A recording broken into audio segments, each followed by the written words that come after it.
এক গভীর জঙ্গলের নির্জন পথে দুই বন্ধু হাঁটছিল একসাথে। তাদের নাম ছিল রাহিম আর করিম। বন্ধুত্বের অটুট বিশ্বাস নিয়ে তারা পা বাড়িয়েছিল এক অজানা অভিযানে। কিন্তু হঠাৎই নীরবতা ভেঙে সামনে এসে দাঁড়ালো এক ভয়ঙ্কর ভালুক।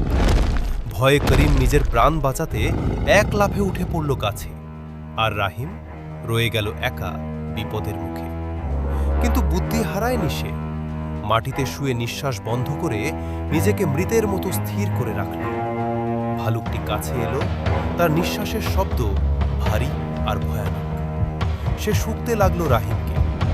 কয়েক মুহূর্তের উত্তেজনার পর ভালুকটি চলে গেল রাহিমকে ছেড়ে। বিপদ কেটে গেলে করিম নেমে এসে জিজ্ঞেস করল, ভালুকটা তোমার কানে কি বলল?